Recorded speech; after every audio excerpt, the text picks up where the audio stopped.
नमस्ते। चर्चा में आपका स्वागत है। मैं हूं सुमित मिश्रा।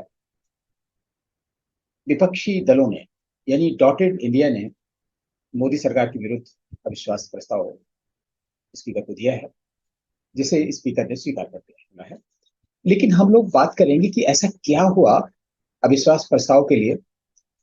क्यों इंडिया को जो चक दे इंडिया और तमाम तरह तरह के स्लोगन बनाए जा रहे थे, आखिरकार ऐसा क्या हुआ कि उसे अविश्वास प्रस्ताव का नोटिस देना पड़ा। और ये तय है कि इस अविश्वास प्रस्ताव द्वारा डॉटेड इंडिया ने अपने ऊपर ही सेल्फ गोल कर दिया है। यानी चक दे के पहले, कोई भी जीत मिलने के पहले ही इंडिया ने अपनी हार सुनिश्चित कर दी है। तो क्यों विपक्ष ये हार चाहता था?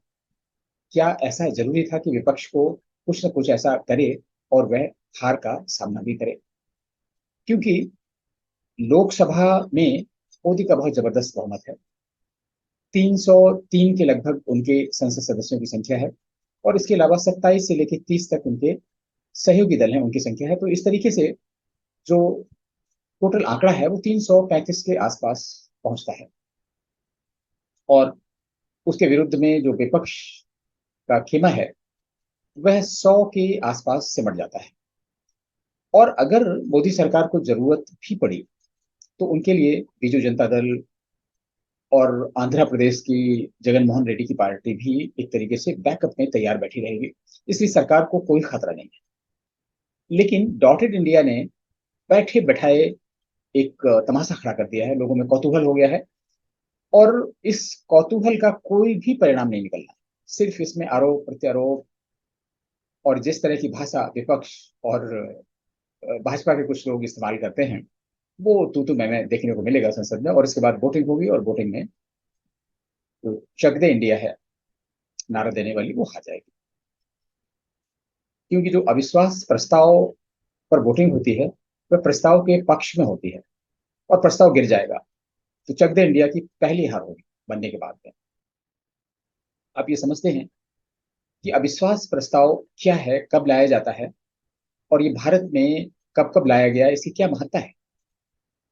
अविश्वास प्रस्ताव का प्राविधान संविधान में है, और बहुत सोच समझ कर लाया गया होगा। लेकिन इसमें बहुत सारी खामियां हैं। और खामियां इसलिए भी कि 75 साल पहले जो संविधान में धारणाएं बनाई गई, जो चीजें लाई गई, उनकी भी परिकल्पना बहुत पहले कहीं की जा चुकी थी। तो भारत के संविधान में बहुत सारी चीजें तो कॉपी एंड पेस्ट करके हैं। क्योंकि जो अविश्वास प्रस्ताव की जो प्रक्रिया है, ये ज्यादातर लोकतंत्र में है, हर जगह है। सिंगापुर में है, फ्रांस में है, अमेरिका में है, ब्रिटेन में है, और सबकी अलग अलग प्रक्रियाएं हैं। भारत की जो प्रक्रिया है उसमें अविश्वास प्रस्ताव केवल लोकसभा में दिया जा सकता है।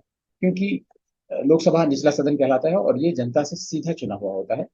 इसलिए सरकार की अग्नि परीक्षा सिर्फ लोकसभा में हो सकती है। कोई भी सांसद, निर्दलीय सिंगल सांसद, किसी भी पार्टी का, छोटी बड़ी किसी भी पार्टी का सांसद दे सकता है। इसके लिए कंडीशन सिर्फ ये है कि ये जो अविश्वास प्रस्ताव है उसको 50 सांसदों द्वारा समर्थन मिलना चाहिए, यानी 50 सांसदों ने उसको साइन किया हुआ है। अविश्वास प्रस्ताव अब तक 27 बार लाया जा चुका है पार्लियामेंट में। और सबसे पहला अविश्वास प्रस्ताव जीबी कृपलानी ने लाया था 1963 में, जवाहरलाल नेहरू के विरुद्ध। और उस समय भी ये निश्चित था कि ये जो अविश्वास प्रस्ताव है टिकेगा नहीं, गिर जाएगा। लेकिन फिर भी गुस्से में कृपलानी ये प्रस्ताव लाए थे। क्योंकि उस समय भारत की चीन के हाथों हार हुई थी, बेहद शर्मनाक हार थी। और भारत को अपने बहुत बड़े भूभाग से हाथ धोना पड़ा था। और इसके ठीक पहले जवाहरलाल नेहरू ने चीन की यात्रा की थी, और हिंदी चीनी भाई भाई के नारे लगे थे, सब कुछ हुआ था। एक तरीके से भारत के साथ में चीनियों ने विश्वासघात किया था। लेकिन जवाहरलाल नेहरू भारत के लिए बहुत ज्यादा प्रतिबद्ध कटिबद्ध कभी दिखाई नहीं पड़े। कोई भी जमीन चली जाए, कुछ चली जाए, उनको तो अपनी गद्दी से मतलब है। इसलिए उन्होंने भारत भूभाग की कभी परवाह नहीं की, और वो प्रस्ताव गिर गया। अब तक 27 बार जो अविश्वास प्रस्ताव आए हैं उसमें सबसे अधिक इंदिरा गांधी के विरुद्ध में आए हैं, और उनके विरुद्ध में 15 अविश्वास प्रस्ताव आए।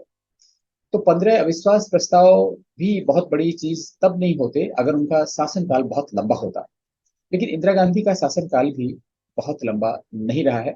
67 से 71, 71 से 75 और उसके बाद 80 से 84।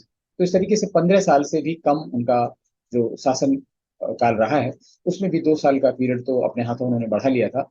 ये भी उसमें शामिल है। और इतने कम समय में 15 बार अविश्वास प्रस्ताव का सामना करना, निश्चित रूप से जो विपक्ष है उसकी खींच दिखाई पड़ती है कि विपक्ष किस तरीके से इंदिरा गांधी से त्रस्त रहा होगा।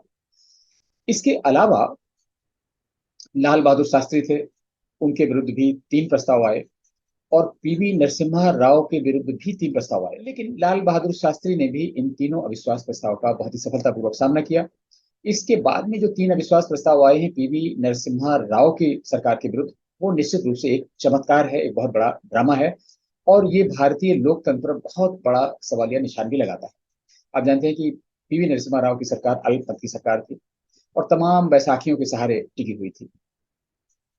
उसमें झारखंड मुक्त मोर्चे का एक रिश्वत प्रकरण भी शामिल है और उसके विरुद्ध तमाम कार्रवाइयां भी हुई।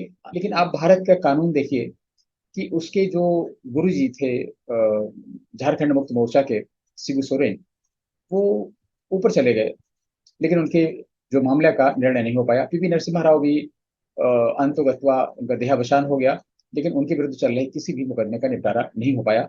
तो पीवी नरसिम्हा राव ने भी किसी न किसी तरह से जोड़ तोड़ करके अपने विरुद्ध तीनों अविश्वास प्रस्ताव बचाए। और कहा जाता है कि उनके अविश्वास प्रस्ताव बचाने में अटल बिहारी वाजपेयी ने भी उनका साथ दिया, जो भी हो सच्चाई। लेकिन ये सही है कि 3 अविश्वास प्रस्ताव आए और पीवी नरसिम्हा राव ने उनका सामना किया। और इसके बाद में एक एक जो प्रस्ताव है वो अ, राजीव गांधी के विरुद्ध भी आया, पीपी सिंह के विरुद्ध भी आया। और हाल ही में एक जो अविश्वास प्रस्ताव है नरेंद्र मोदी के विरुद्ध भी आ चुका है। 2019 के ठीक पहले, यानी पहले कार्यकाल में ही एक अविश्वास प्रस्ताव आ चुका है। उस समय शायद विपक्ष को लगता होगा कि कोई भी आदमी मोदी को बर्दाश्त नहीं कर पाएगा विपक्ष का, तो शायद ये मोशन पास हो जाएगा। और उनको लगता था कि भाजपा स्वयं बटी हुई है, लेकिन ऐसा कुछ हुआ नहीं। और उस समय भी सरकार के पक्ष में 335 और विपक्ष में 126 मत पड़े थे। तो आप समझ सकते हैं कि जो विपक्ष के मत थे वो सरकार के मिले हुए मतों से आधे लगभग थे। तो इससे बड़ी और शर्मनाक हार विपक्ष की नहीं हो सकती है, लेकिन फिर भी विपक्ष ने अविश्वास प्रस्ताव दिया था। और वही हाल अब होने जा रहा है कि जो विपक्ष के लाए गए इस प्रस्ताव को जो समर्थन मिलेगा, उसका भी यही हाल होगा कि उसको जो मत मिलेंगे उनकी संख्या सरकार को मिले हुए मतों की संख्या की आधी या आधे से भी कम हो सकती है। तो फिर डॉटेड इंडिया ने ऐसा क्यों किया? क्या जो मोदी जी कहते हैं कि विपक्ष दिशाहीन हो गया, सचमुच दिशाहीन हो गया है? लगता तो ऐसा ही, क्योंकि विपक्ष में बौद्धिक क्षमता की बहुत भयानक कमी आ गई। और ऐसा नहीं कि बीजेपी में भी बहुत ही बौद्धिक क्षमता बहुत ज्यादा है, बीजेपी में फिर भी समझदार लोग हैं। ये बात अलग है कि मोदी के सामने जो भी स्ट्रक्चर बना रखा हो, कोई बोलता नहीं है।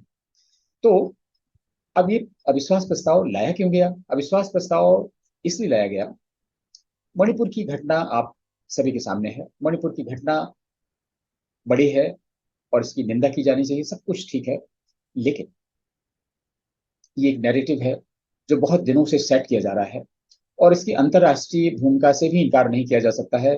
राहुल गांधी की ब्रिटेन यात्रा, अमेरिका यात्रा में बहुत कुछ कहा गया, उससे मैसेज बिल्कुल स्पष्ट था कि भारत में 2024 के लोकसभा चुनाव तक कुछ न कुछ घटनाएं घटित होती रहेंगी और देश में भी बहुत सारे नैरेटिव बनाए जाएंगे। इस समय बहुत सारी एजेंसीज जो हैं, जॉर्ज सोरोस के फंडेड, और राजनीतिक इस्लाम, वामपंथ गठबंधन की बहुत सारी चीजें हैं जो अंतर्राष्ट्रीय स्तर पर नैरेटिव सेट करता है। एक बहुत बड़ा मीडिया है, Washington post, New York times, BBC. तो इन सब से प्रभावित बहुत सारे संगठन भारत में सक्रिय हो चुके हैं और ये घटनाएं होती रही। बट फिर भी जैसी घटना हुई उसकी निंदा की जानी चाहिए। ये अलग बात है कि वैसी घटनाएं पश्चिम बंगाल में हुई और राजस्थान में हुई, बहुत जगह ऐसी हुई, झारखंड में हुई, मध्य प्रदेश में भी एक आध ऐसी घटनाएं हुई। लेकिन उनका कोई बहुत संज्ञान नहीं लिया गया। और यही राजनीतिक इस्लाम और वामपंथियों का एक बहुत बड़ा प्लस पॉइंट होता है कि वो अपना नैरेटिव सेट करके ही रहते हैं। उसके लिए कुछ भी करना पड़े, कितना भी लोग को के सच सामने लाने की कोशिश करें, लेकिन वो अपने नैरेटिव पे बिल्कुल फिक्स रहते हैं और वार करते रहते हैं, और इतने बार झूठ बोलते हैं कि कई बार लगने लगता है कि हाँ, बात तो इनकी सही।